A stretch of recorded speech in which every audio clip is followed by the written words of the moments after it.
Olá, gostaria de compartilhar uma história que me aconteceu junto com alguns colegas durante o catecismo, ainda na infância. Na época, eu tinha apenas 10 anos e era um dos mais velhos do grupo. Hoje, com 28 anos, essa memória ainda é vívida, como se tivesse ocorrido ontem. Toda vez que relembro essa história, o mesmo medo que senti naquela época ressurge, trazendo de volta pesadelos e a sensação de reviver aqueles dias. Mas enfim, essa é a minha história. Minha mãe me levava ao catecismo todos os sábados, em uma pequena igreja na nossa colônia, que ficava bem próxima de casa. Às vezes, eu ia com meus colegas, que também eram meus vizinhos. A igreja estava situada no fim da nossa colônia, e atrás dela havia apenas uma área de mato. Atrás da igreja, lembro-me de um pequeno edifício, que um dia fora um convento, mas que naquela época estava desativado e sempre trancado. As aulas que ocorriam ao ar livre em frente à igreja eram uma delícia para nós crianças, já que não gostávamos de ficar em ambientes fechados. As aulas eram ministradas apenas por freiras. Comecei a frequentá-las junto com um amigo que morava ao lado. Antes do início, tínhamos sempre que cantar dentro da igreja e fazer algumas orações. Tudo corria normalmente até que algo começou a me inquietar profundamente. Atrás do altar, onde o padre celebrava a missa, havia uma porta ao lado, e eu percebi uma freira me observando de maneira fria. Era uma mulher de pele muito pálida, com olhos negros penetrantes, que não desviava o olhar de mim, o que me deixou extremamente desconfortável. Comentei sobre isso com meu amigo, que também a viu. Ele sugeriu que talvez fosse a Madre Superiora, pois na nossa inocência não entendíamos bem os termos na época. Achamos que ela estava apenas supervisionando para garantir que as outras freiras cumprissem suas tarefas. No entanto, concordamos que havia algo de muito imponente e assustador naquela figura. A aula começou e fomos participar com a nossa catequista, uma freira jovem e sempre de bom humor, que adorava nos fazer pintar. Enquanto estávamos colorindo, meu amigo me chamou a atenção para o prédio atrás da igreja. Lá, ao lado da igreja, em frente ao convento abandonado, estava novamente a freira nos observando. Sabíamos que era a mesma pessoa, pois estávamos próximos o suficiente para reconhecer seu rosto pálido e seu olhar fixo e inexpressivo, que nos arrepiava até os ossos. Especialmente para crianças de 10 anos, aquilo era aterrorizante. Disse ao meu amigo para evitar olhá-la na esperança de que ela nos deixasse em paz, já que estávamos com muito medo. Então, voltamos a colorir, tentando ignorar sua presença. Alguns instantes depois, quando voltei a olhar, a freira já não estava mais lá. Tivemos então um intervalo de 30 minutos para o almoço, período em que geralmente jogávamos futebol com nossos colegas e outras crianças de diferentes grupos. Eu estava no gol de costas para a igreja e o prédio abandonado. De repente, um dos garotos chutou a bola com muita força, fazendo-a parar no terreno do prédio. Claro, como era o goleiro, coube a mim ir buscar a bola. Estava com medo, mas não queria demonstrar ou falar sobre isso, pois sabia que as outras crianças poderiam zombar de mim, como é comum. Com muito esforço, juntei coragem e comecei a caminhar na direção em que a bola havia caído. A cada passo me afastava mais dos meus colegas, que estavam bebendo água. Andava devagar, pois o medo era paralisante, e por mais que procurasse, não conseguia encontrar a bola em lugar algum. Já estava nos fundos da igreja e não conseguia mais ver meus amigos, e eles também não podiam me ver. Continuei a busca, olhando para o chão, quando de repente tive a ideia de olhar para cima. Foi então que algo me fez congelar, incapaz de me mover por alguns segundos. Em uma das janelas do prédio abandonado, lá dentro, estava a mesma freira aterrorizante, com o rosto pálido e os olhos negros penetrantes. Ao vê-la, fiquei completamente imóvel, meu coração disparado. Não sabia o que fazer e tinha medo de me mexer, temendo que ela me seguisse. Finalmente, ouvi a voz do meu amigo me chamando, e quando me virei, vi que ele estava vindo em minha direção, perguntando onde estava a bola e por que eu estava demorando tanto. Ele disse que todos estavam esperando e que o intervalo estava quase acabando. Não expliquei nada a ele, apenas disse que não conseguia encontrar a bola e que a estava procurando por toda parte. Ele então se ofereceu para me ajudar, mas mesmo com nossa busca, nunca a encontramos. No fundo, eu sabia que não a encontraríamos. Após isso, voltamos e contamos aos outros o que havia acontecido com a bola. O garoto, que era o dono, ficou chateado com o amigo que a chutou para longe e pediu ajuda para encontrá-la, pois temia a repreensão da mãe se voltasse para casa sem ela. No entanto, o sino da igreja tocou, sinalizando o fim do intervalo, e todos tivemos que voltar para a aula. A senhora responsável pela limpeza da igreja nos viu no terreno do prédio e perguntou o que estávamos fazendo ali, já que não tínhamos permissão para estar naquele lugar. Contamos a ela sobre a bola, e ela respondeu que provavelmente nunca a encontraríamos, mas pediu que saíssemos dali imediatamente, pois não era permitido estar lá. Não nos ocorreu perguntar por que ela achava que nunca encontraríamos a bola, mas obedecemos e nos afastamos. No dia seguinte, fui à missa com minha mãe na mesma igreja. Durante a celebração, todas as freiras estavam sentadas nos bancos ao lado do altar, onde o padre oficiava.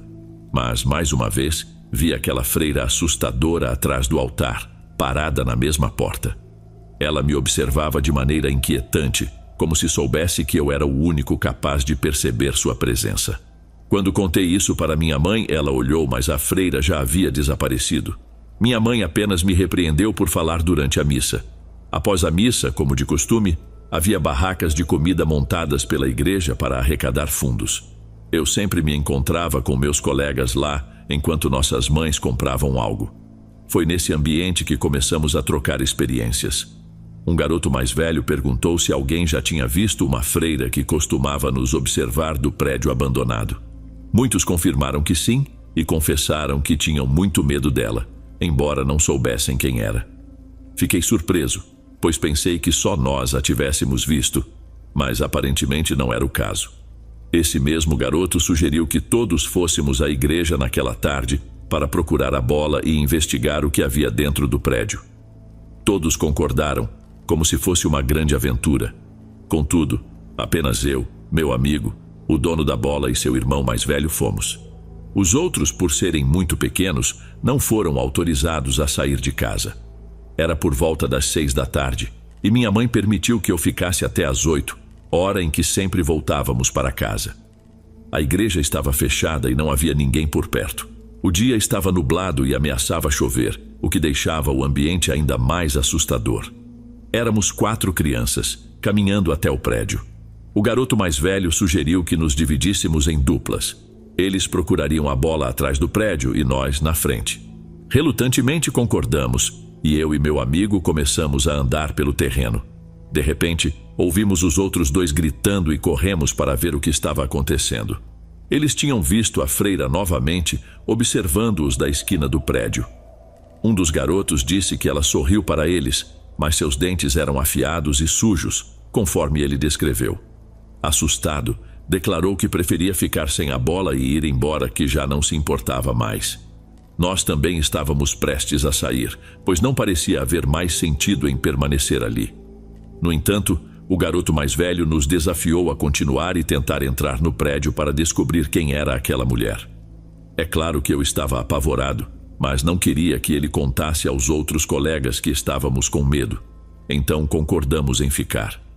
As portas do prédio estavam trancadas e as janelas tinham grades. Tentamos forçar as portas, mas sem sucesso. O dia escurecia rapidamente e a atmosfera se tornava cada vez mais aterrorizante. Tentamos mais algumas vezes, mas não conseguimos entrar. Foi então que ouvimos passos sobre folhas secas ao lado do prédio, perto de uma grande árvore. Ficamos em silêncio tentando escutar. De repente, além dos passos, ouvimos um lamento feminino que arrepiou todos os pelos do nosso corpo. Talvez você se pergunte se corremos para longe, mas não. Em vez disso, nos aproximamos lentamente, curiosos. E foi então que vimos a cena que nos traumatizaria por anos e me faria implorar à minha mãe que nunca mais me levasse àquela igreja. Pendurada naquela enorme árvore estava a mesma mulher, com uma corda ao redor do pescoço, mas ela sorria para nós. No chão estava a bola que tanto procurávamos. O garoto mais velho saiu correndo imediatamente chorando, e meu amigo e eu ficamos paralisados de choque, incapazes de nos mover, até que finalmente ele me puxou e disse para correr e não parar. Fugimos dali o mais rápido possível. Cheguei em casa, mas não sei ao certo quando, pois parecia que havia perdido completamente a noção do tempo e da realidade. Estava atordoado, ainda processando tudo o que havíamos presenciado. Meu amigo não se despediu. Simplesmente entrou em casa, e eu fiz o mesmo. Minha mãe apenas me mandou tomar banho e jantar. Porém, lembro-me que naquela noite não consegui comer nada.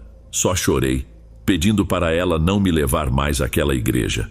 Contudo, ela não entendia o porquê, acreditando que as crianças não tinham feito nada de errado. Insisti que tinha medo da freira, mas ela nunca me deu ouvidos. Então, no sábado seguinte, lá estava eu novamente na igreja. Meu amigo também estava lá, embora durante a semana eu não o tenha visto, pois ele não saía de casa. O outro garoto não apareceu, e o dono da bola, que era mais novo que nós, veio acompanhado pelo irmão mais velho. O tempo passou, e finalmente fizemos nossa primeira comunhão. Depois disso, nunca mais voltei àquela igreja, pois nos mudamos para uma casa maior. Mas a vida tem suas ironias. Quando entrei na universidade, reencontrei meu amigo de infância, o mesmo vizinho com quem compartilhei aquele momento aterrorizante muitos anos atrás. Em uma de nossas conversas, o assunto acabou recaindo sobre aquele evento. Assim como eu, ele ainda tinha pesadelos com a freira e pensava ser o único que se lembrava disso. Eu lhe disse que também não conseguia esquecer, e que a lembrança do rosto frio e maligno daquela freira ainda me dava muito medo. Ele concordou e me contou que sua irmã mais nova, que também frequentou o catecismo na mesma igreja, costumava ver uma freira que a observava do prédio abandonado. Ela e as amigas comentavam que a freira sussurrava para elas de dentro de um quarto trancado, pedindo que abrissem a porta, mas, ao olhar pelas janelas, não viam ninguém. Sua irmã sempre acreditou que era a mesma freira que vimos, e algo muito sinistro estava acontecendo ali.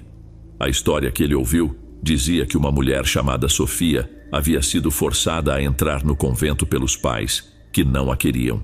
Sofia nunca quis ser freira, mas, sem ter para onde ir, acabou cedendo. Quando descobriu que estava grávida, a Madre Superiora a expulsou, e ela jurou que se livraria do bebê e voltaria. No dia seguinte, encontraram Sofia enforcada na árvore próxima ao prédio. A história parecia saída de um filme de terror, e depois de ouvi-la, meu medo em relação ao que vivemos só aumentou. Desde essa conversa, nunca mais tive vontade de voltar àquela igreja. Minha mãe nunca soube o motivo, pois não entendia por que eu não queria voltar. Até hoje não consigo esquecer aquela experiência aterrorizante e a visão daquela freira sinistra. Às vezes, me pergunto se ela ainda está lá, presa naquele lugar. Como se as almas daqueles que tiram suas próprias vidas ficassem presas onde cometeram o ato. E aqui está alguém que testemunhou que isso é real. O que você faria se estivesse no meu lugar, diante daquela freira? Gostaria de ler sua opinião nos comentários. Estou curioso para saber como você lidaria com essa situação. Estamos só começando. Vamos para o próximo relato.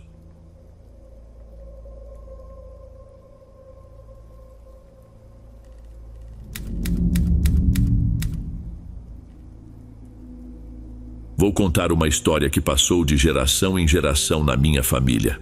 É um relato antigo, envolvendo uma grande amiga da minha avó, já falecida. Eu não cheguei a conhecer a tia Carol, mas minha mãe, que a conheceu quando criança, me contou essa história diversas vezes. Ela sempre destacava o quanto tia Carol era uma pessoa boa e afetuosa.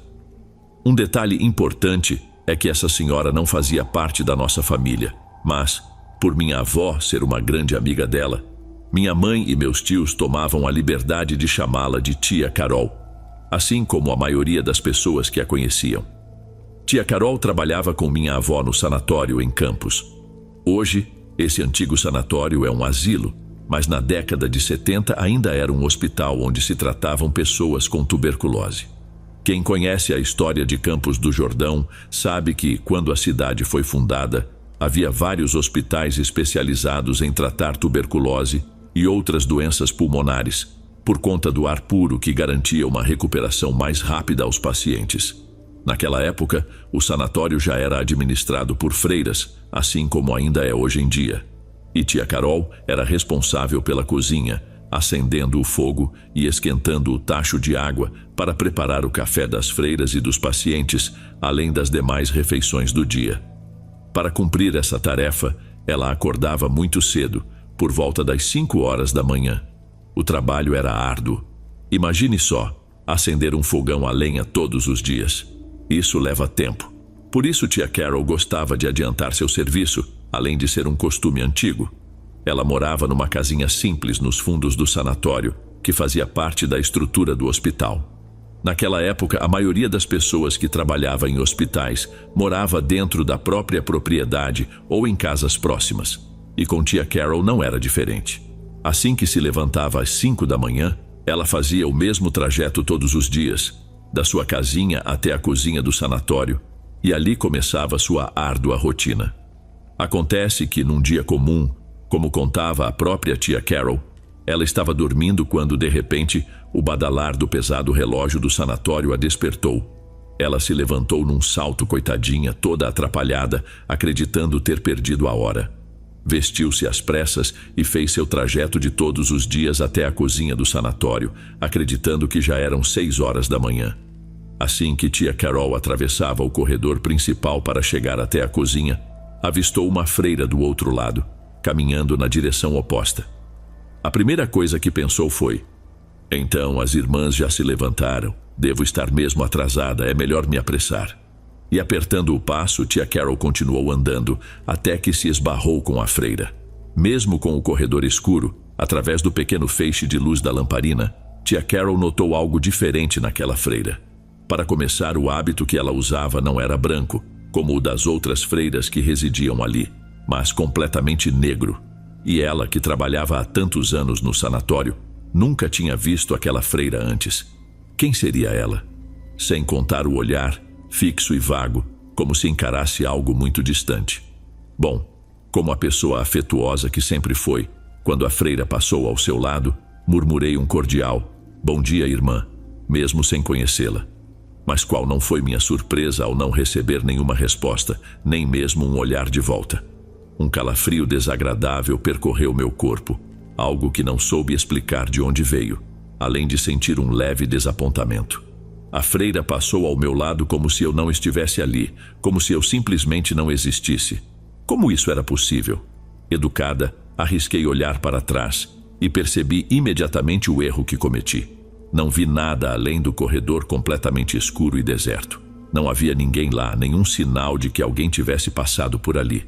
Naquele momento, preferi ter visto uma assombração, ou até mesmo o próprio lobisomem, como costumava dizer. Mas não. A freira havia desaparecido, e isso era pior do que me deparar com qualquer coisa sobrenatural. A teoria mais lógica era acreditar que ela havia entrado em alguma porta, mas isso também estava fora de cogitação. Como ela teria tempo de entrar em algum lugar, sendo que mal passou ao meu lado e eu já havia virado a cabeça para olhar para trás? Não tinha como a freira ter sumido nesse meio segundo. Mas, apesar de estar amedrontada, minha preocupação maior era chegar logo à cozinha e nada mais.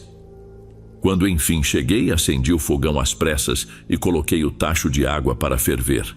Assim que fui preparar o café, percebi que o pó estava em falta e concluí que precisava ir até a despensa para reabastecer a lata. No entanto, para chegar até a despensa, eu precisava atravessar aquele corredor novamente. Não queria fazer isso. E se eu esbarrasse de novo com aquela freira estranha? Entretanto, o medo de encontrar a freira não superava o medo de estar atrasada e, consequentemente, correr o risco de tomar uma bronca da Madre Superiora. Então, mesmo com o medo que me envolvia, resolvi arriscar e passei pelo corredor novamente. Eu tentava, com todas as forças, me convencer de que não havia visto freira nenhuma, embora não pudesse enganar meus próprios olhos. Caminhei em direção à despensa, quase agradecendo a Deus por ter chegado sem incidentes, mas algo me chamou a atenção antes que eu tivesse tempo de reagir. O enorme relógio preso à parede ao fim do corredor, para o qual eu não havia olhado antes por estar com tanta pressa, marcava 00:30 em ponto, e não 6 horas da manhã. Fiquei paralisada, enquanto o pânico invadia meu corpo lentamente, meus olhos esbugalhados fixos nos ponteiros. Como isso era possível? Minha mão, trêmula, soltou a lata, que caiu ao chão com um estrondo no corredor, e nem tive forças para voltar e recolhê-la. Colocando o sebo nas canelas, como eu mesma costumava dizer, corri de volta para a cozinha o mais rápido que pude. Lá, à beira do fogão, recuperei o fôlego, e naquela noite, acabei adormecendo ali mesmo, sem conseguir entender, mesmo depois de anos, o que havia acontecido. Será que eu vi o fantasma daquela freira? Será que me confundi, acreditando que era hora de levantar, quando na verdade era só meia-noite? Mas aquela freira que vi, ela sumiu, estava vestida de preto, diferente das outras que costumavam usar o hábito branco. Não sei a diferença, mas ali, naquele lugar, não havia nenhuma freira vestida daquele jeito. Quem seria ela? Passou por mim olhando para frente, me ignorando por completo.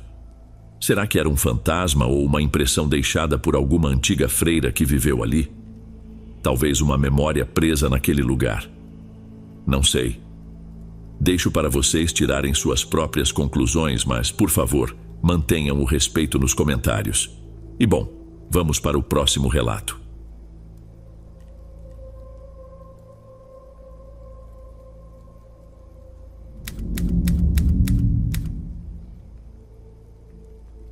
Oi, Dom. Me chamo Beatriz, mas pode me chamar só de Bia. Tenho 17 anos e moro em uma cidade do Rio Grande do Sul. O relato que vou contar aconteceu comigo quando eu tinha cerca de 9 anos. Naquela época eu estudava em uma escola católica. Um dia minha mãe e eu fomos ao shopping a pé e para chegar lá precisávamos atravessar uma rua. Justamente na faixa de segurança havia acontecido um acidente. No início não consegui ver muito bem o que tinha acontecido porque havia muita gente em volta. Mas movida pela curiosidade, me afastei da minha mãe e saí correndo, passando pelas pessoas para tentar ver o que estava acontecendo. Foi então que vi que quem havia sofrido o acidente era uma freira da minha escola. Ela tinha acabado de sair de uma missa na igreja que fica em frente à faixa de segurança. O carro não parou e a atingiu em cheio. Ela faleceu na hora. Ainda lembro que quando me aproximei havia policiais e um deles me disse: "Curiosidade mata, menininha." Eu só ri. Minha mãe logo conseguiu me alcançar e me puxou dali. Fomos ao shopping, como planejado, e a vida seguiu normalmente. Cerca de uma semana depois, estava no turno estendido da escola. Para quem não sabe, é um período extra em que as crianças podem ficar na escola caso os pais não possam buscá-las no final da aula, o que era o meu caso. Havia uma salinha onde podíamos assistir a filmes, e eu e alguns colegas estávamos lá. Era por volta das 7 da noite e ainda estava claro. Eu estava distraída conversando com uma colega que vou chamar de Jade, quando de repente vi algo preto atrás dela pela janela. Parecia vir da pracinha ao lado da salinha em direção ao estacionamento que ficava do outro lado. Aquela coisa passou rápido e eu não vi muitos detalhes. Gritei: "Olha ali, Jade!" E apontei para a janela, mas quando ela virou, já não tinha mais nada lá. Nós duas corremos até a porta que dava acesso ao lado de fora para tentar ver aquela coisa, mas não havia nada. Voltamos para a salinha e, para minha surpresa, a coisa apareceu de novo. Dessa vez a Jade também viu, e eu pude enxergar com mais detalhes. Era algo que flutuava e parecia estar usando uma capa que ia até o chão. A coisa segurava a capa na frente do rosto, então não dava para ver quem ou o que era. Ficamos muito assustadas. Contei para a Jade sobre o acidente que tinha ocorrido com a freira. Depois de um tempo, todos os colegas e a Jade foram embora, e só fiquei eu e a professora. Saímos da salinha e íamos para a portaria esperar minha mãe. No caminho passamos por um túnel que tinha um pátio de recreação em cima. Enquanto passávamos, ouvimos uma risada macabra, muito alta. Não podia ser uma pessoa, porque já era tarde da noite e não havia ninguém na escola, além de mim, da professora e do moço da portaria. A professora estava ao meu lado, então não poderia ter sido ela. O som não vinha de onde estávamos, mas do pátio, e o moço da portaria não poderia ser porque ele estava longe, e a risada era de mulher. Não sei se tem alguma ligação com a freira ou não, mas queria saber a opinião de vocês sobre isso. Muito obrigada por ler o meu relato.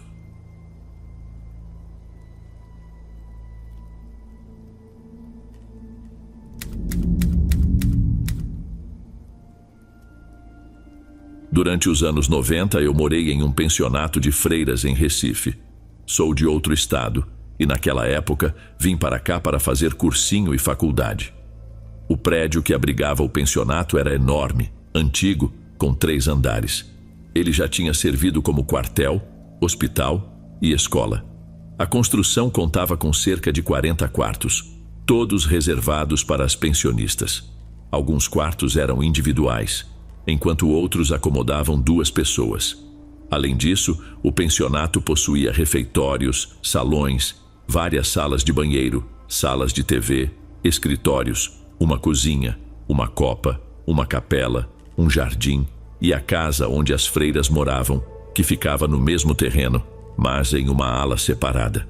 Era um prédio gigantesco que ainda existe, embora hoje funcione como um noviciado. Os corredores e salas eram, na maioria, de madeira escura, com escadarias e pisos que rangiam a cada passo. Mesmo durante o dia, o ambiente era um tanto assustador. Como se não bastasse, ao lado do prédio havia uma igreja antiga e no terreno entre a igreja e o pensionato, um cemitério do século XIX. Era daqueles cemitérios com lápides escuras, adornadas com anjos e outras esculturas. Nunca soube quem estava enterrado ali. Talvez fossem padres ou membros de famílias ricas. A entrada era proibida, mas de uma das janelas do 2º andar do pensionato era possível ver todo o local. Como você pode imaginar, em um lugar com uma longa história como aquela, que já foi quartel, hospital e escola, muitos fenômenos estranhos aconteciam. Vou contar uma dessas histórias para você. As alas onde ficavam as pensionistas tinham cada uma seu próprio banheiro coletivo. Esses banheiros eram grandes corredores, onde de um lado ficavam os chuveiros, todos com portas, e do outro, uma parede lisa. Ao fundo, estavam os vasos sanitários. Isso significava que quando alguma de nós acordava de madrugada com vontade de fazer xixi, precisava atravessar todos os chuveiros até chegar aos vasos, que ficavam no final. Uma noite, uma colega minha, Stella, acordou de madrugada para ir ao banheiro. Ela já tinha feito isso dezenas de vezes desde que morava ali. Mas naquela noite, algo parecia diferente. Ao entrar no banheiro, Stella sentiu um silêncio tenebroso e um frio na espinha. Mesmo assim, seguiu em frente, caminhando lentamente pelo corredor. Antes de chegar ao final, porém, ela viu uma pequena mão de criança bem rosinha saindo de um dos cubículos onde ficavam os chuveiros. A mão fazia um sinal de "vem cá". Apenas a mão aparecia sem dar para ver o resto do corpo. Stella ficou gelada, piscou para ter certeza do que estava vendo, e sim, ela estava vendo mesmo. Depois de alguns segundos de hesitação, Stella deu meia volta e saiu apressada do banheiro. Mas, antes de cruzar a porta, ainda ouviu um risinho de criança e uma voz fininha dizendo: "Eu vou voltar". Stella gelou e só pensou: "Nunca mais volto aqui sozinha à noite". O que estava acontecendo naquele lugar? Mãozinha de criança? E ainda falando que vai voltar? E por que chamando para dentro do chuveiro? Aquilo com certeza não era uma criança. Não mesmo. Esse pensionato era imenso, com muitas salas usadas como depósitos de móveis e objetos sem uso. As funcionárias entravam e saíam desses depósitos para organizar ou buscar algo. O que era estranho é que, frequentemente, elas encontravam tudo uma bagunça depois de ter deixado tudo em ordem no dia anterior, sem que ninguém tivesse mexido. Equipamentos eletrônicos, como ventiladores, eram encontrados ligados, mesmo sem estarem conectados à tomada no dia anterior. Um dos salões, dividido em quartos com divisórias de madeira, tinha uma fama sinistra, tanto que quase ninguém queria morar ali, exceto Catarina. Ela dizia que gostava porque era tranquilo, sem barulhos, o que ajudava nos estudos. O salão ainda tinha uma grande sala de estudos, o que era perfeito para ela. Catarina morava sozinha nesse salão e ninguém entendia como ela tinha coragem. Certa noite, Catarina teve um sonho. Nele, uma moça jovem apareceu no quarto dela e disse que morava no último quarto do corredor. A moça disse que, se Catarina precisasse de algo, era só chamar. Um sonho simples, nada demais. Mas Catarina acordou com uma sensação estranha e resolveu contar o sonho para a governanta, Diana, que trabalhava ali há quase 30 anos. Diana ficou intrigada e perguntou mais detalhes sobre a moça do sonho. Queria saber como ela era, seu nome. E então descobriu que a moça do sonho correspondia à descrição de uma que havia morrido ali há mais de 20 anos, quando uma viga do teto caiu sobre ela. Será que a moça ainda estava lá? Mas a história não termina aí. A entrada do pensionato tinha uma recepção, seguida de um jardim, com um refeitório grande à direita e algumas salas da administração ao fundo. Uma escadaria levava ao primeiro andar, onde ficava parte dos quartos das pensionistas. Um dia, Diana e Alana, uma das pensionistas, estavam conversando na recepção quando Bettina, outra pensionista, passou por elas dizendo que ia para a aula de inglês. Despediram-se rapidamente. Poucos minutos depois, Alana subiu para seu quarto, que ficava no primeiro andar. No caminho, passou em frente ao quarto de Bettina e, para seu espanto, viu que Bettina estava ali dentro com a porta aberta, ouvindo música e fazendo faxina. Os olhos de Alana se arregalaram. Não fazia nem 5 minutos que Bettina havia passado pela recepção e falado com elas. Como ela poderia ter voltado sem que elas tivessem visto, se a recepção era a única porta de entrada? Quando Bettina percebeu o espanto nos olhos de Alana ao vê-la, quis logo saber o que estava acontecendo. Ao ouvir a explicação, Bettina afirmou que havia passado a tarde inteira em seu quarto e que não desceu até a recepção, muito menos saiu para a aula de inglês. Na verdade, aquele nem era o dia da semana em que tinha aula. Intrigada, Alana chamou Diana para confirmar que ambas tinham visto e falado com Bettina e que não estava louca. Até hoje, nenhuma das três sabe explicar o que aconteceu naquele dia, nem quem era a pessoa que passou pela recepção. Seria um doppelganger? Talvez. Mas nem vou entrar nesse mérito. Vocês já sabem o que eu estou pensando. Outra dimensão. Não poderia ser. Bettina encontrou com a versão dela mesma de outra dimensão. Uma Bettina que tinha aula de inglês naquele dia. As duas conversaram, e a Bettina da outra dimensão provavelmente também comentou com alguém que havia encontrado com Diana e Alana no corredor. Imagine só a confusão. Estou contando o relato da Diana e da Bettina, não da Bettina da outra dimensão. Outro caso com outra perspectiva. Será que era um fantasma? Ou quem sabe um espírito querendo se passar por alguém só para pregar uma peça? Não sei, mas a ideia de um universo paralelo parece mais plausível para mim. Mas vamos seguir para o próximo ocorrido nesse pensionato. Bom, certa vez, o pensionato estava passando por uma reforma grande, e os pedreiros que trabalhavam lá montaram uma espécie de alojamento e passaram a dormir no local. Como havia muitas freiras idosas no pensionato, era comum que os pedreiros fossem acordados durante a noite para ajudar em alguma emergência, socorrer uma delas ou chamar uma ambulância. Uma noite, um dos pedreiros estava dormindo quando foi acordado por uma freira que fazia sinal para que ele a seguisse. Ela não disse uma palavra, apenas gesticulava para que ele a acompanhasse. O pedreiro, achando que se tratava de mais uma emergência, seguiu a freira. Mas algo estava errado. Ela andava rápido, percorrendo caminhos aleatórios pelos corredores escuros do prédio antigo, subindo e descendo escadas, desaparecendo em uma curva para logo depois reaparecer em outra. O pedreiro foi ficando irritado sem entender o que estava acontecendo. Ele começou a questionar em voz alta para onde estavam indo. E nesse momento, a freira desapareceu numa curva do corredor. Quando ele a seguiu, não havia mais ninguém lá. Todas as portas das salas daquele corredor estavam trancadas. No dia seguinte, o pedreiro pediu demissão da obra e nunca mais voltou. Bom, essas foram algumas das histórias que aconteceram nesse pensionato.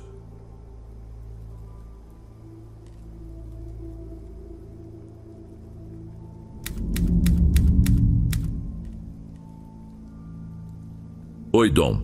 Acredito que você e seus inscritos irão gostar de ouvir esse meu relato. Era o dia da aguardada celebração na cidade, marcada pela festividade da padroeira. Prefiro não revelar o nome da santa, assim como o da cidade e da igreja onde tudo aconteceu, mas direi que se trata de uma cidade na Bahia. Naquele dia, a igreja estava exuberante, adornada com flores que enfeitavam seus corredores. As fachadas e as ruas ao redor estavam coloridas com papel picado de várias tonalidades. As barracas de comida já estavam montadas e os brinquedos mecânicos começaram a funcionar ao meio-dia, prontos para acolher as crianças cheias de energia. Era também o dia em que o padre Joaquim se aposentaria. Suas pernas e sua voz já não suportavam mais tantos sermões. Chegava o momento de se retirar. Em seu lugar, o padre Anthony assumiria a liderança da igreja. Ninguém o conhecia, mas naquela tarde, durante a missa de celebração, ele seria apresentado à cidade. O convento das freiras seria o novo lar do padre Anthony, e a limpeza e remodelação do local começaram apressadamente, pois o tempo jogava contra nós. Após concluir essas tarefas, fomos à igreja para finalizar os preparativos da missa.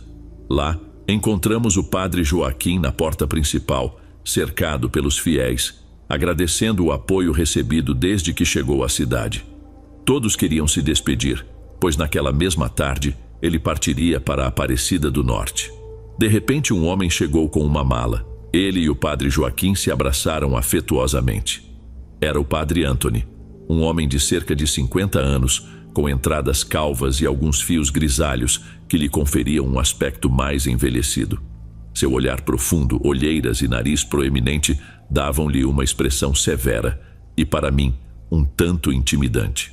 O padre Joaquim pediu que os fiéis se sentassem, pois a missa estava prestes a começar. As freiras estavam todas na primeira fila, atentas àquela missa. Chegou o momento em que o padre Anthony foi apresentado e todos os presentes se levantaram e aplaudiram calorosamente, dando-lhe uma recepção calorosa. Com grande tristeza, o padre Joaquim partiu para o aeroporto, rumo à sua terra natal, encerrando assim a grande festa. Era hora de voltar ao convento.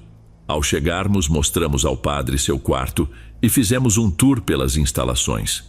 Ele pediu um momento e dirigiu algumas palavras a todas nós. O padre Joaquim já não estava mais presente e novas regras foram estabelecidas, pois a disciplina era crucial para ele. Ele nos lembrou que servíamos a Cristo e que sua palavra era lei no convento. Nele, percebi um narcisismo incomum, uma personalidade forte e dominante. Sinceramente, esperava que ele fosse considerado humano conosco. Na manhã seguinte, bem cedo, por volta das 5 horas, ouvimos muito barulho vindo da cozinha. O padre, com a ajuda de 2 freiras, preparava o café da manhã para todas nós. Uma nova regra, aparentemente, era tomar o café da manhã bem cedo.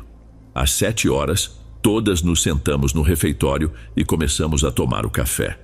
Naquela mesma tarde, o padre convocou a Madre Superiora para seu escritório. Eles conversaram por alguns minutos e, quando ela saiu, chamou Vicente, o motorista do convento. Ela começou a conversar com ele e pudemos ver claramente a surpresa no rosto de Vicente. Depois disso, vimos que ele entrou na pequena sala isolada no jardim do convento, onde dormia, ou melhor, onde vivia. Vicente servia ao convento há mais de 2 décadas. Como motorista, jardineiro, enfim, fazia de tudo. Era uma pessoa de muita confiança. O vimos sair com sacos pretos, carregando todas as suas coisas. Ele se aproximou de nós com lágrimas nos olhos, despedindo-se de cada uma das freiras. Depois que ele partiu, questionamos a Madre Superiora sobre o que havia acontecido. Ela nos pediu descrição, mas aparentemente Vicente havia roubado dinheiro do padre Anthony. Eu não podia acreditar, pois Vicente fazia parte da nossa família. Desde aquele dia, as atividades no convento mudaram. Havia novos horários e novas atividades. Uma das novas regras estabelecidas pelo padre era um momento diário à tarde para tomar chá durante 25 minutos.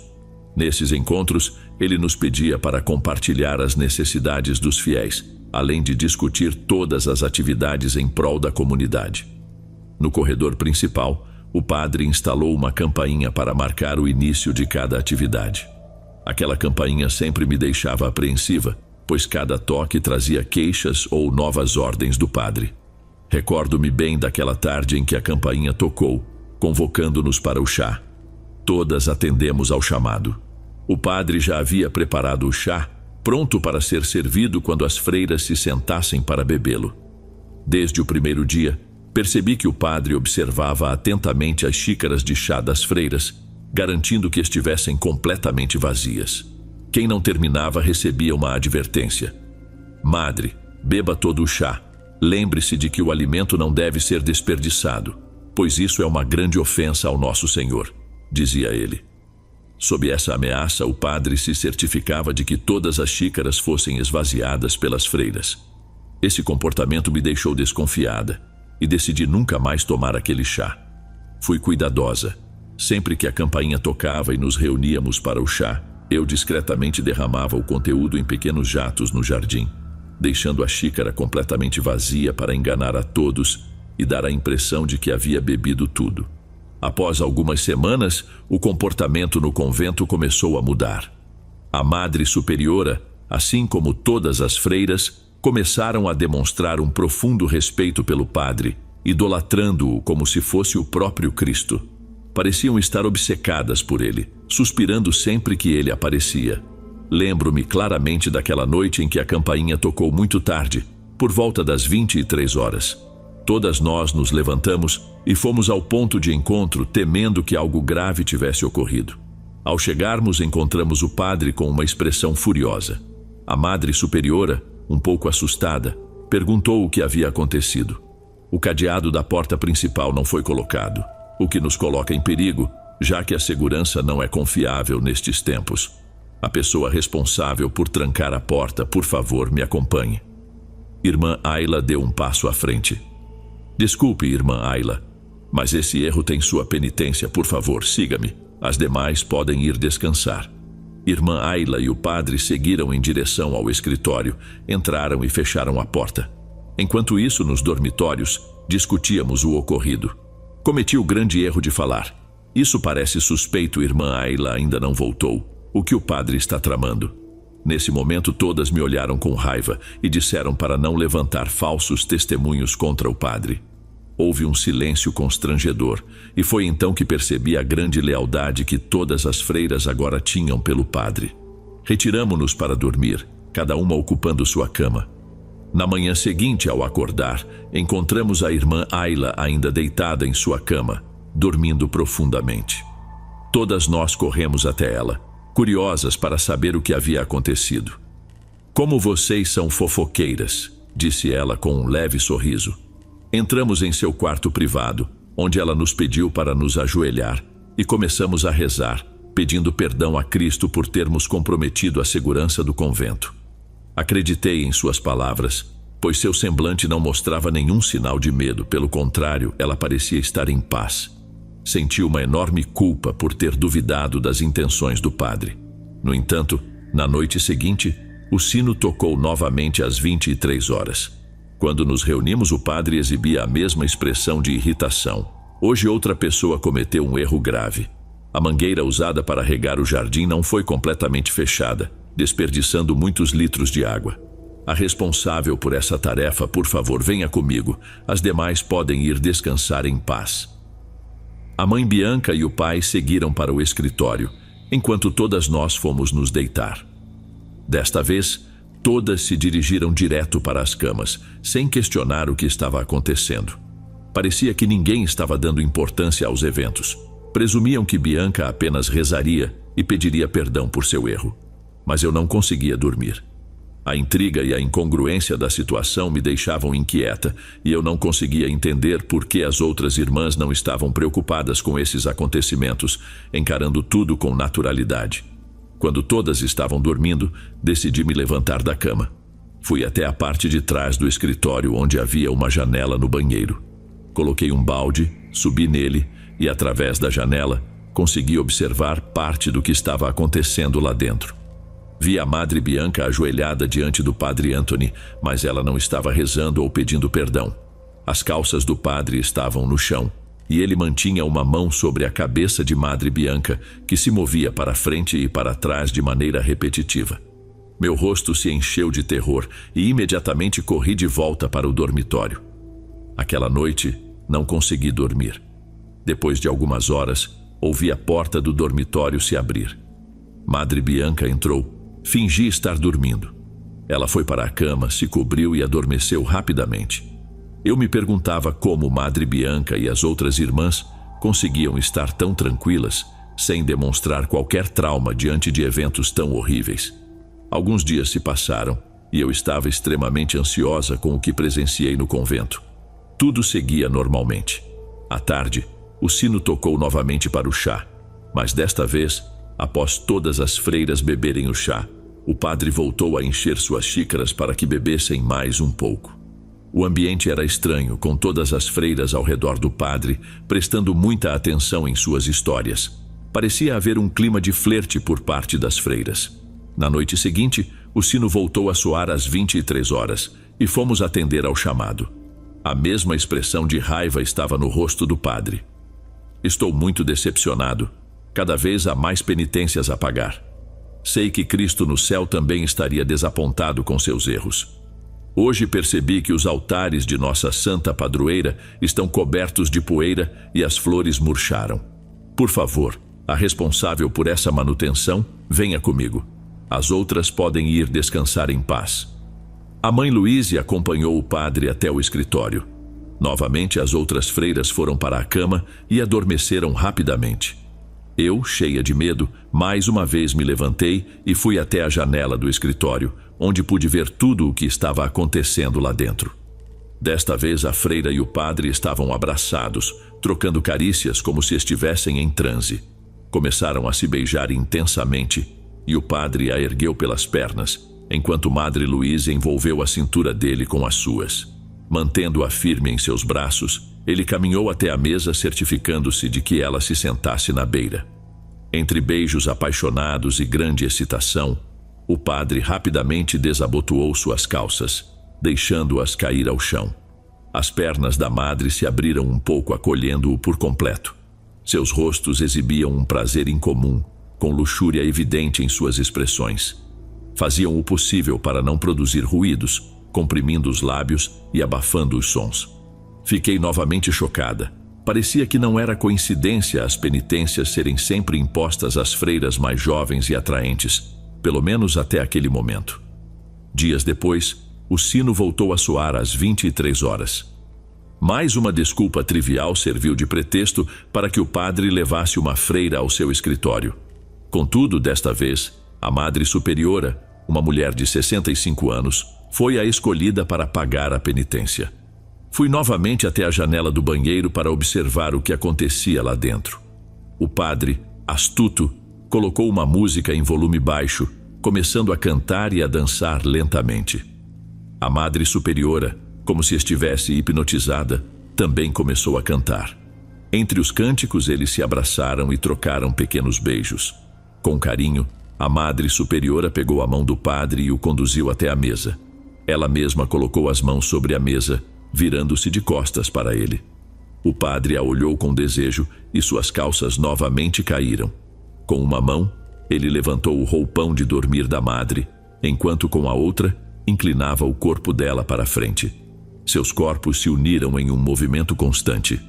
O prazer estampado em seus rostos era evidente. Aquele padre não discriminava entre juventude, beleza ou velhice. Sua perversidade sexual parecia não ter limites. O comportamento de todas as mulheres naquele convento não era normal. Parecia haver uma hipnose coletiva da qual o padre Anthony se aproveitava para satisfazer suas paixões mais baixas. Mas eu precisava descobrir o que estava realmente acontecendo. Chegou o domingo, dia em que todo o convento assistia à missa. Como de costume, sentamos nas primeiras fileiras em frente ao altar. Pouco antes do início da missa, me aproximei da Madre Superiora e mencionei que me sentia indisposta e com náuseas. Ela me pediu para sair da igreja e ir ao banheiro. Saí da igreja e imediatamente comecei a correr em direção ao convento, que ficava a cerca de 1 quilômetro de distância. No meu caminho apressado, de repente, um homem saiu de uma quitanda. Para minha surpresa, era Vicente. Mãe Joana, que prazer vê-la, mas me diga, você está bem? Por que está correndo tão rápido? Pedi ajuda a Vicente, dizendo a ele que fosse gentil e me levasse ao convento o mais rápido possível, prometendo contar tudo em detalhes no caminho. Vicente trabalhava naquela quitanda e pediu permissão ao patrão, que, ao ver que eu era freira, prontamente concordou e pediu a Vicente que me ajudasse. Subimos na velha caminhonete de Vicente, que a ligou e acelerou para chegarmos o mais rápido possível. Finalmente alcançamos o convento e nos dirigimos ao quarto do padre. Comecei a procurar por qualquer pista que pudesse revelar o que realmente estava acontecendo naquele lugar. Meu olhar fixou-se em um guarda-roupa de tamanho médio, que estava trancado. Perguntei a Vicente se ele conseguiria abri-lo. Ele tirou uma faca do bolso e, após alguns minutos forçando o cadeado, conseguiu abrir. Ficamos chocados ao ver o que havia dentro. Lá estava uma estátua de um bode sentado em posição de lótus. Seu corpo era humano, mas a cabeça e os grandes chifres eram de bode, com uma estrela de 5 pontas invertida no centro da testa. Uma de suas mãos estava na cintura, enquanto a outra estava levantada ao lado. Ao redor da estátua, havia vários livros, incluindo um intitulado Maleus Maleficarum, o martelo das bruxas, e outros sobre maçonaria e feitiçaria. No fundo do guarda-roupa havia uma garrafa de vidro com tampa de cortiça, com uma etiqueta em latim que dizia Anima Vendere, traduzido como vendedor de almas. Havíamos descoberto o segredo do Padre Anthony. Aparentemente ele fazia parte de uma seita luciferina e adorava o demônio, realizando rituais obscuros.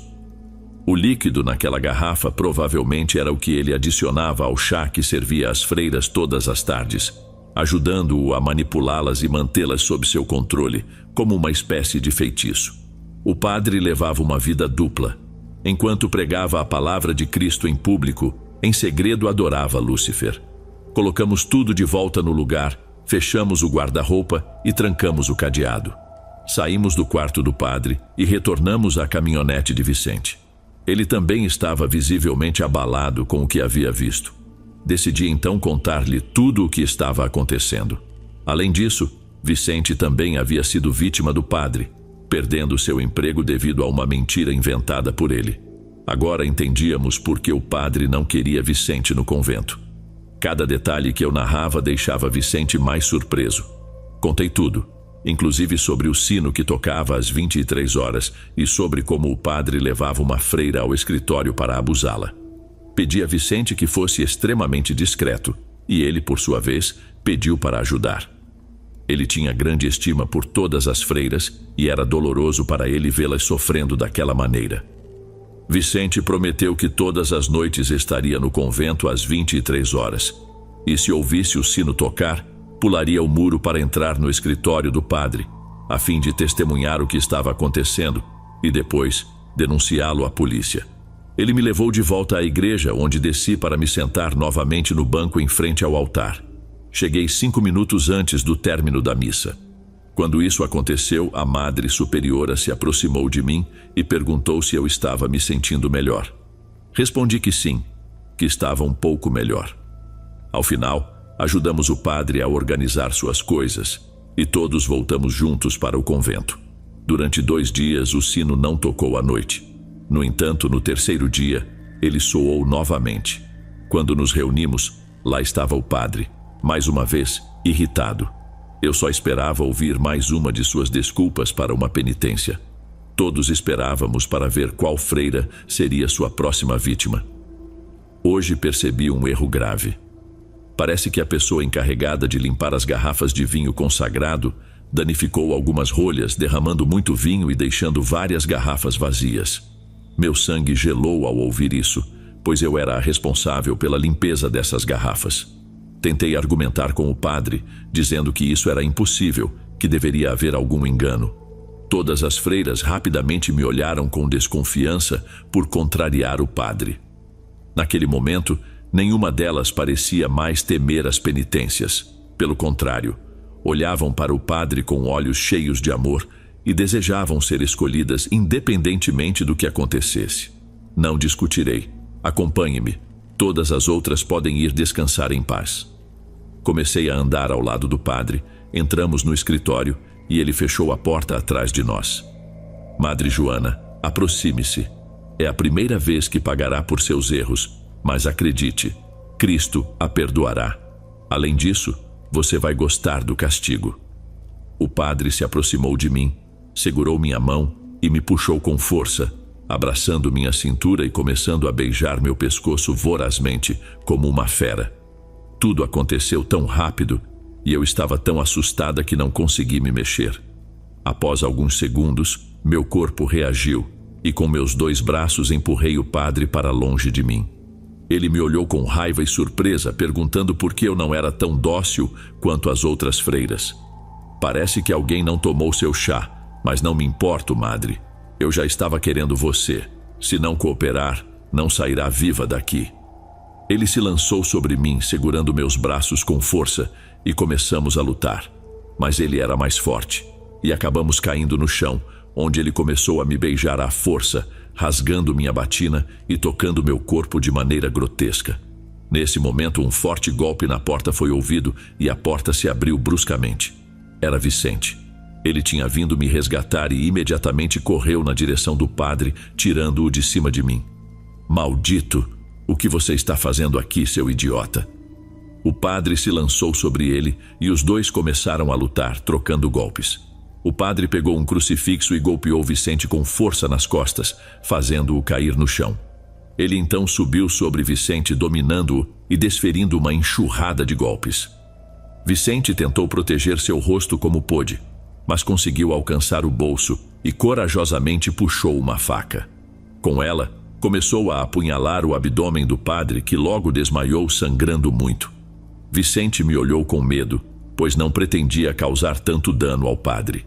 Gritos e choros começaram a ecoar, e todas as freiras entraram no escritório para ajudar a cuidar das feridas do padre.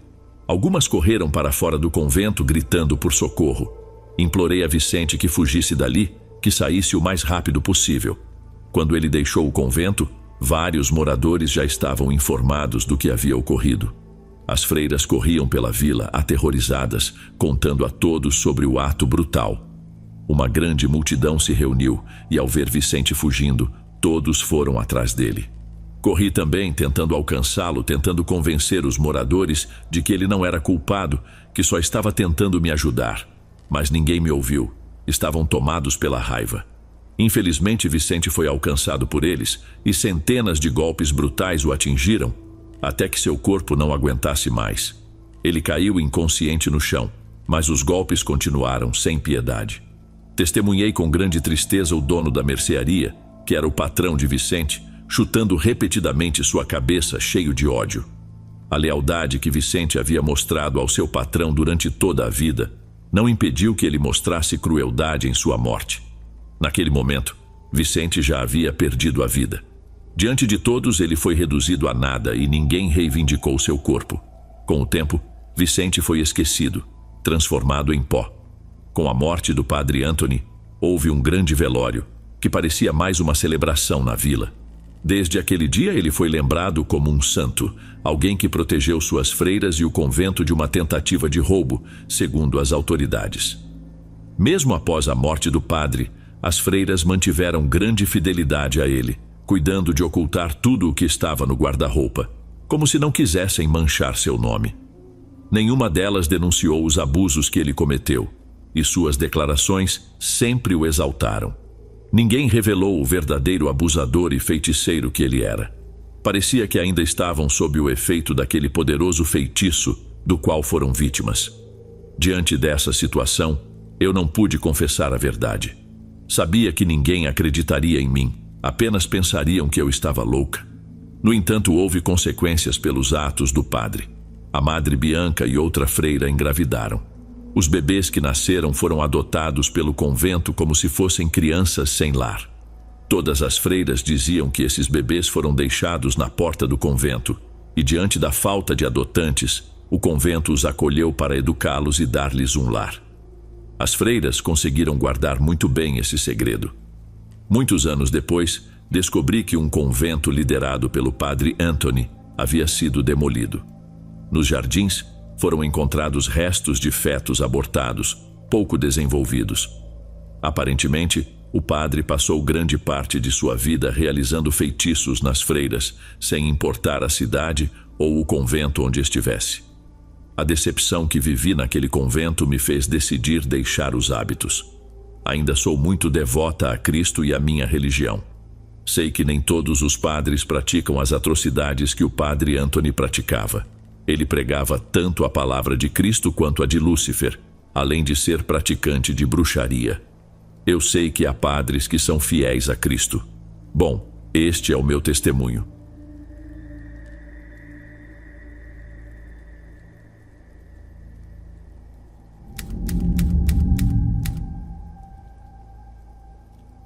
Olá, pessoal. Me chamo Ingrid e tenho 34 anos. Hoje quero contar uma experiência, algo que me deixou profundamente assustada na época em que aconteceu. Eu tinha 29 anos e estava namorando quem hoje é meu marido. Nos encontrávamos todo final de semana, já que morávamos em cidades diferentes. Sempre que possível, eu passava o fim de semana na casa dele. Em um desses finais de semana, lembro que no quarto onde eu dormia na casa dele, havia 2 camas. A mãe dele colocou uma segunda cama lá para quando o marido dela viajasse e ela pudesse dormir no mesmo quarto que eu. Naquela noite, depois de assistirmos a um filme, nos despedimos e cada um foi para seu respectivo quarto. Minha sogra já estava dormindo profundamente, roncando alto. Ela sempre teve um sono pesado. Eu me deitei e logo adormeci, mas não demorou muito para que uma luz branca intensa me despertasse. A luz vinha da direção da cama onde minha sogra dormia, que estava paralela à minha, ambas de frente para a porta do quarto. Acordei assustada com aquela luz forte.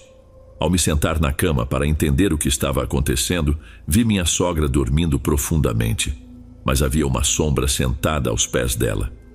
A luz era tão intensa que eu não conseguia distinguir exatamente quem ou o que era, apenas que havia uma figura ali. Com o tempo, consegui perceber que era uma freira, vestida com trajes antigos. Ela usava um véu peculiar, com uma ponta que se projetava para cima, algo que eu já tinha visto em filmes ou documentários sobre freiras de antigamente. Eu não conseguia entender como minha sogra não acordava com aquela luz tão forte em seu rosto. Foi então que percebi que a freira não estava apenas olhando para ela, mas também sussurrava algo. Ela repetiu a mesma palavra 3 vezes. Berta.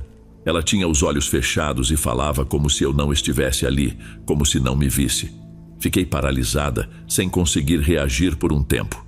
Mas depois de entender o que estava acontecendo, saí correndo do quarto em pânico, derrubando o ventilador que estava no meio das 2 camas e fazendo um barulho enorme, já que ele estava ligado em cima de um banco. O barulho acabou acordando meu marido, que dormia no quarto ao lado com o filho dele. Minha sogra, no entanto, nem se mexeu.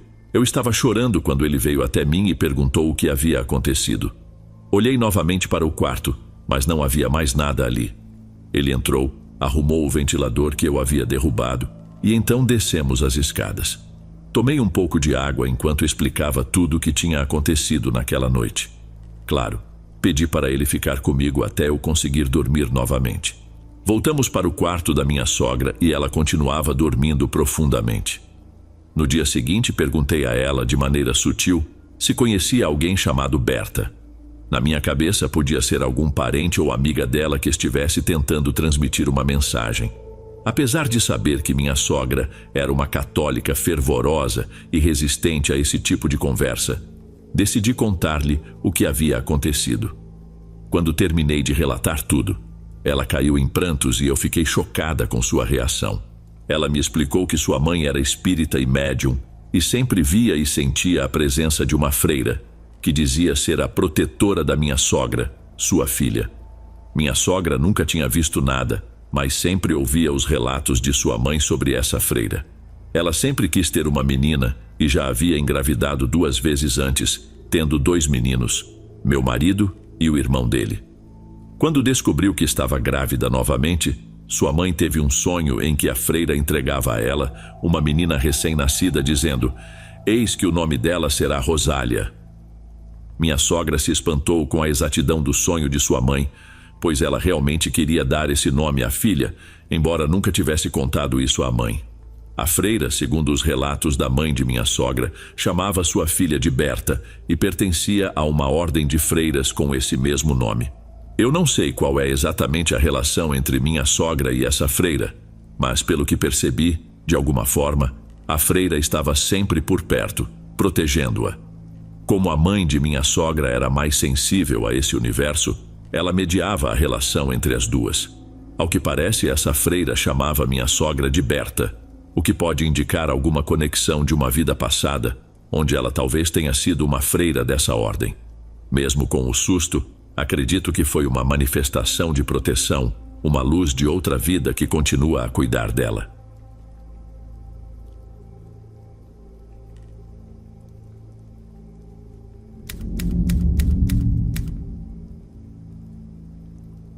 Oi, Dom. Hoje finalmente criei coragem para compartilhar meu relato. Meu nome é Sandra, tenho 28 anos e moro em Minas Gerais. Quando essa história aconteceu, eu tinha entre 8 e 10 anos. Não lembro exatamente minha idade, mas era por aí. A escola onde eu estudava na época era bastante famosa e muito rígida. Se você não estivesse com o uniforme completo, todo branco e sapato preto, eles te mandavam de volta para casa. As professoras também eram bem severas. Lembro que estava fazendo uma atividade em sala de aula quando, de repente, senti uma vontade incontrolável de ir ao banheiro. O mais estranho era que eu não tinha essa vontade antes, mas de repente parecia que eu ia fazer xixi nas calças. Levantei a mão e pedi à freira que estava dando aula para me deixar ir ao banheiro, mas ela disse: "Você conhece as regras, Sandra? Ruth está no banheiro. Você tem que esperar ela voltar para poder ir." Esperei, mas não conseguia mais me concentrar na atividade. Só pensava no banheiro. Depois de uns 10 minutos, levantei a mão de novo e implorei: "Professora, estou muito apertada, vou fazer xixi nas calças. Por favor, me deixa ir." Ela finalmente cedeu e disse: "Tudo bem, vá. E aproveite para dizer a Ruth que ela vai ter detenção e que venha para cá agora, pois já está demorando demais." Eu ainda estava muito apertada, mas assim que saí da sala, a vontade de ir ao banheiro passou, embora ainda sentisse a necessidade de ir lá. O contexto é o seguinte: havia um longo corredor com o banheiro ao final. Essa ala da escola estava em reforma, e a sala onde eu estava tinha paredes de plástico, tipo aquelas divisórias de escritório. O banheiro não tinha porta, só um arco enorme. Havia um espelho velho e manchado sobre uma pia enorme, e os vasos sanitários ficavam do outro lado, com portas e separações. À medida que caminhava pelo corredor, ele ia ficando mais escuro e frio, muito frio. Comecei a ficar com muito medo, mas algo dentro de mim dizia que eu precisava chegar ao banheiro rapidamente. Corri e parecia que o corredor tinha ficado ainda mais longo. Cheguei ao banheiro, ofegante, e o que vi me deixou paralisada. A Ruth estava no chão, desmaiada, e havia uma massa negra, um vulto sobre ela. Eu queria sair correndo e chorando, mas de alguma forma sabia que tinha que lidar com aquilo. Algo dentro de mim dizia que eu era capaz. Então, eu corri na direção da Ruth e gritei: "Sai daqui!" A coisa, aquele vulto, olhou para mim e pude sentir o ar ao meu redor ficando denso. Gritei de novo: "Eu não vou a lugar nenhum, sai daqui agora!" Foi quando aquela coisa subiu no ar, flutuando, e saiu do banheiro, passando direto por dentro de mim enquanto voava. Nesse momento, as luzes do banheiro voltaram a acender. Estavam apagadas, mas eu nem tinha notado. Senti um alívio imenso e logo em seguida a freira professora apareceu, perguntando o que estava acontecendo com aquela gritaria. Quando ela viu a Ruth no chão, chamou a enfermeira da escola. No final do dia, acabei pegando detenção por ter gritado no banheiro. Alguns dias se passaram e Ruth voltou para a escola. Nós não éramos amigas, mas eu queria saber se ela estava bem. Ela estava visivelmente assustada e me disse: "Muito obrigada, você me salvou, mas ninguém acreditou em mim. Acham que foi tudo culpa sua." Eu disse que não era verdade, mas ela estava decidida. "Eu não quero mais falar disso, sabe? Estou saindo dessa escola e você deveria fazer o mesmo. Mais uma vez, obrigada." Depois disso, fui chamada à diretoria, onde estavam a diretora, a freira professora, a enfermeira e uma outra freira que patrulhava a escola. A diretora me disse que eu ficaria de detenção pelo resto da semana, pelo que aconteceu no banheiro. Tentei explicar que eu não tinha feito nada, que quando cheguei ao banheiro, Ruth já estava no chão. Contei sobre o vulto negro que estava sobre ela, mas elas não acreditaram.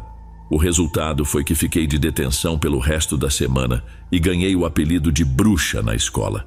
Já não tinha amigos e agora as pessoas tinham medo de mim. E é isso, Dom. Espero que tenha gostado do meu relato. Um beijo grande para você e muito obrigada por ouvir.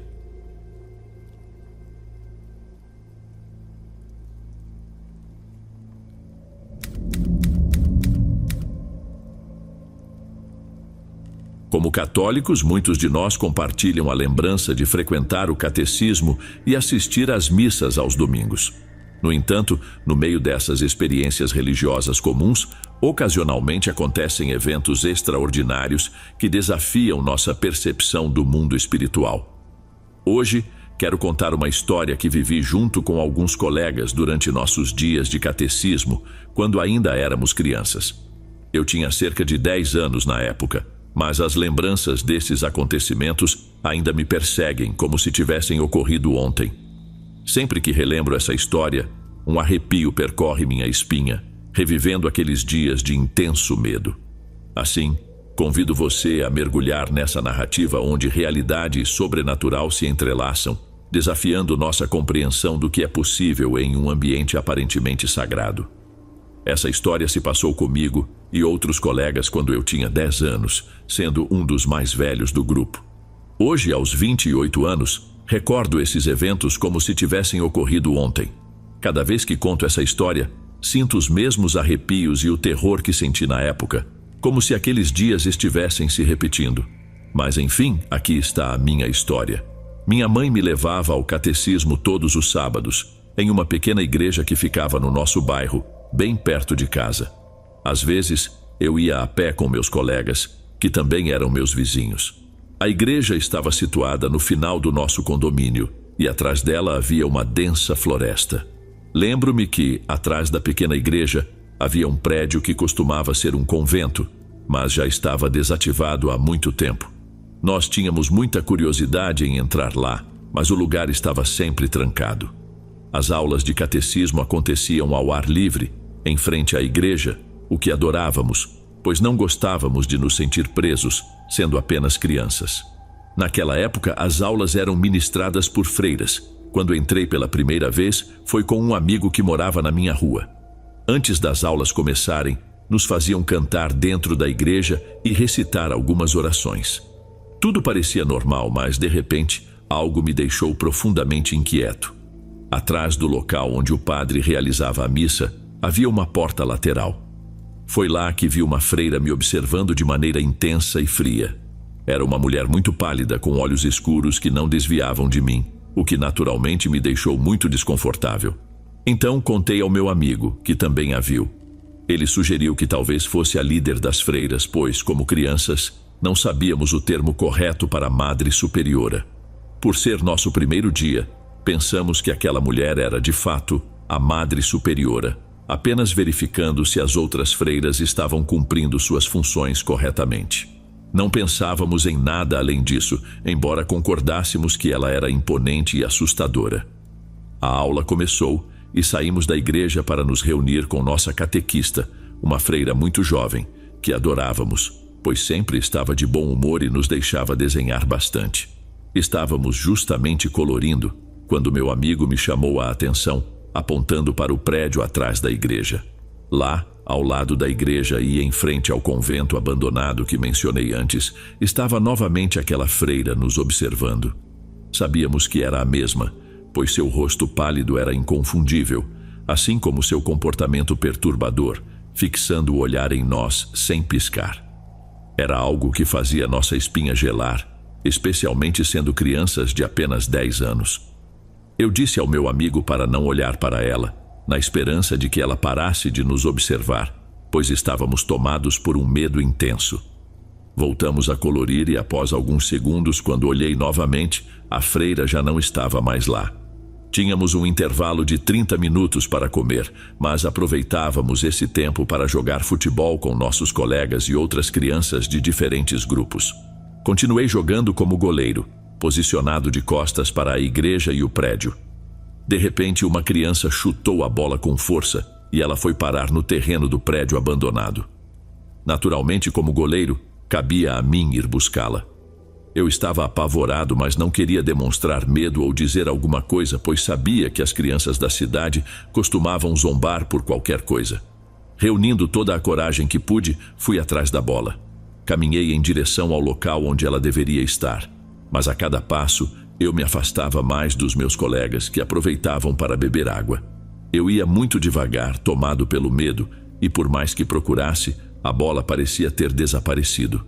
Nesse ponto, já estava atrás da igreja, longe da vista dos meus colegas, e eles também não podiam mais me ver. Continuei buscando a bola em todos os cantos, olhando fixamente para o chão. Foi então que, por impulso, decidi olhar para cima. O que vi fez o sangue gelar nas minhas veias e me paralisou por alguns segundos. Em uma das janelas do prédio abandonado, lá estava ela, a mesma freira aterrorizante, com o rosto pálido e os olhos negros penetrantes, observando-me fixamente, segurando a bola em suas mãos. Quando finalmente consegui me mover, meu coração estava disparado e eu não sabia o que fazer. Não queria me mexer, pois temia que, se corresse, ela viria atrás de mim. Até que de repente ouvi a voz do meu amigo chamando meu nome. Virei-me e o vi caminhando na minha direção, perguntando por que eu estava demorando tanto e onde estava a bola.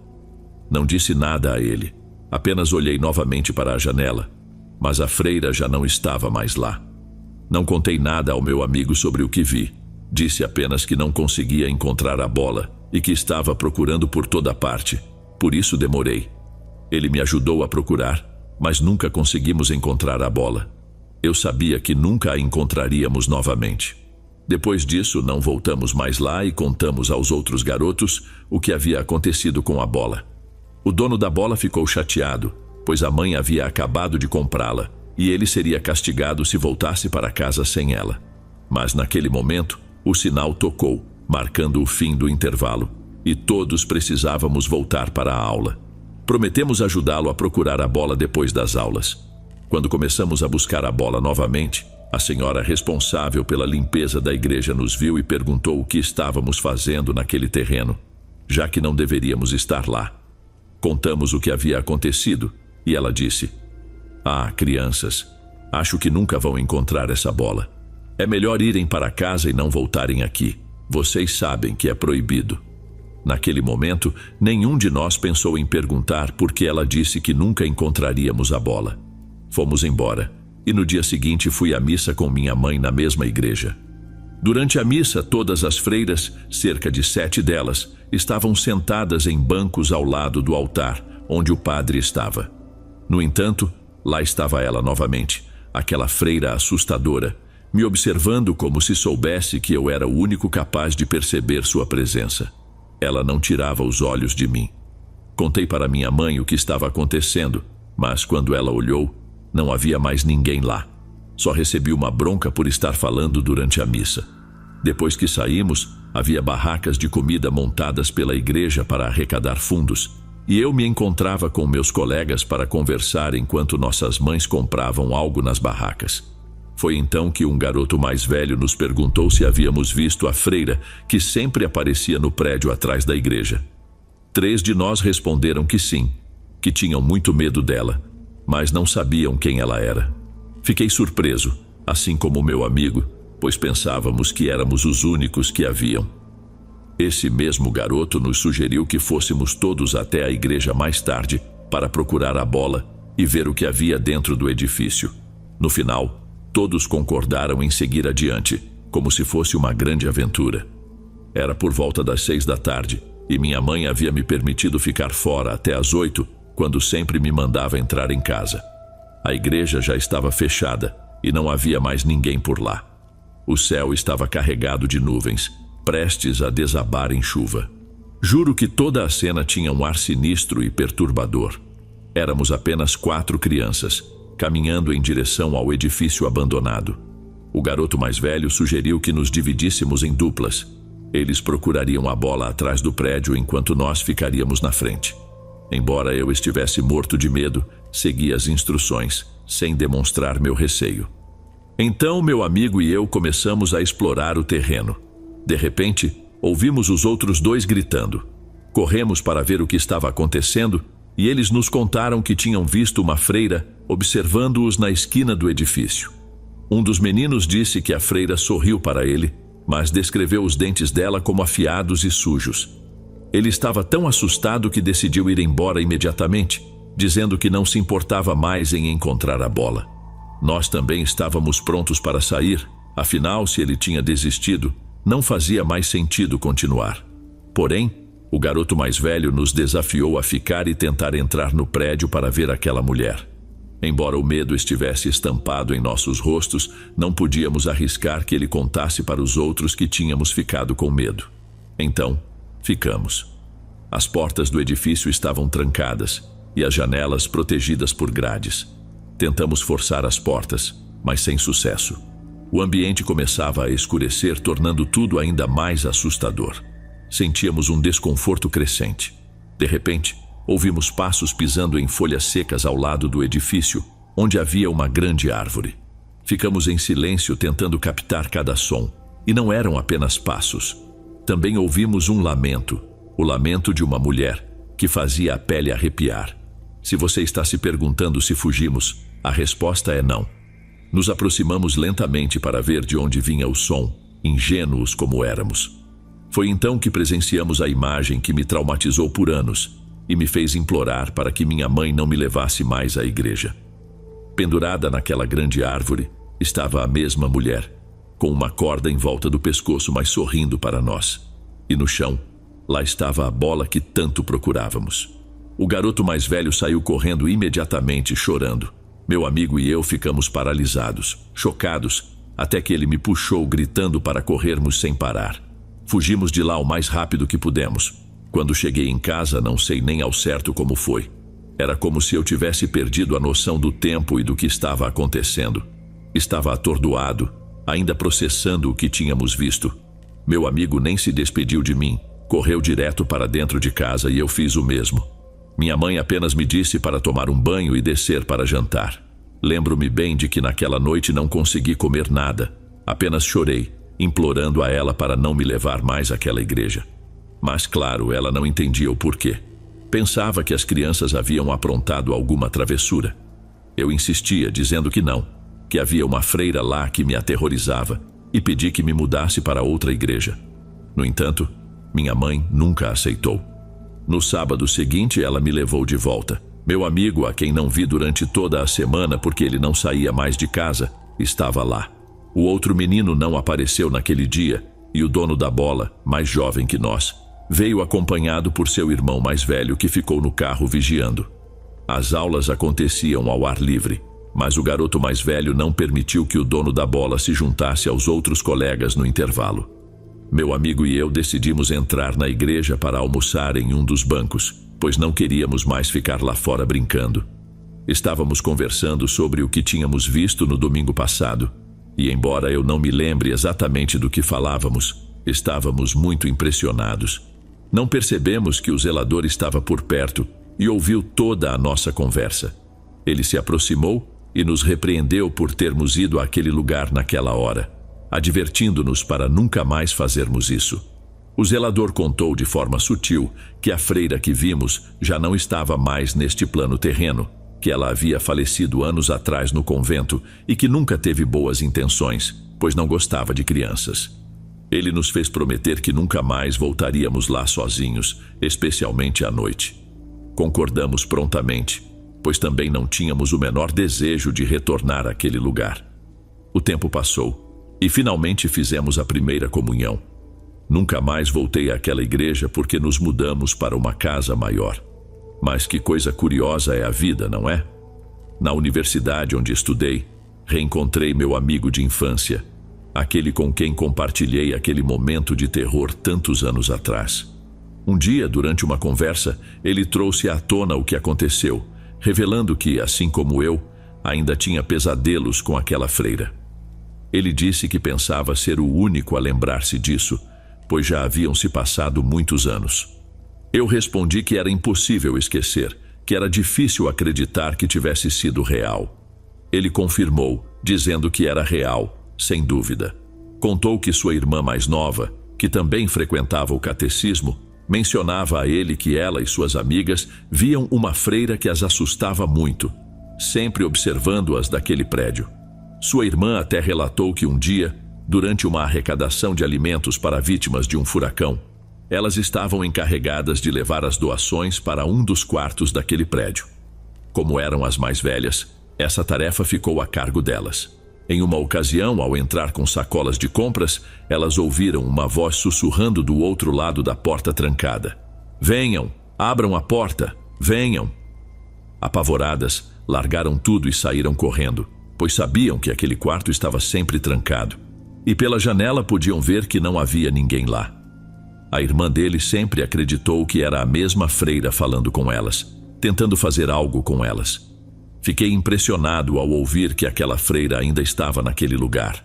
Meu amigo me disse que, segundo sua irmã, as freiras que davam aula tinham apenas 17 anos e suas amigas conversavam com ela durante os intervalos. Foi assim que ficaram sabendo da história dessa freira que assombrava o local. De acordo com o que ouviram, a mulher tirou a própria vida naquele lugar, e seu nome era Raquel. Ela nunca quis ser freira. Seus pais a colocaram lá para se livrarem dela, pois não a queriam. Certo dia descobriu que estava grávida e a Madre Superiora, ao saber, a expulsou do convento. Raquel pediu que a deixassem ficar, oferecendo-se para tirar o que tinha dentro dela, mas a Madre Superiora, enojada, jogou suas coisas pela janela e a expulsou numa noite gelada. Raquel nunca saiu dali. No dia seguinte, foi encontrada pendurada na árvore que ainda permanece naquele lugar. Parece um filme de terror, e depois de ouvir isso, fiquei ainda mais assustado ao lembrar do que experimentei. Meu amigo e eu concordamos que não restava dúvida de que aquela freira ainda estava lá, presa naquele lugar. Entendo que pessoas que tiram a própria vida nunca conseguem transcender, ficando presas onde cometeram o ato. E aqui está a prova viva de que isso é real. Esses foram os relatos de hoje. Espero que tenham gostado. Vou deixar como sugestão mais 2 vídeos aqui na tela. Tenho certeza que também irão gostar. Até a próxima.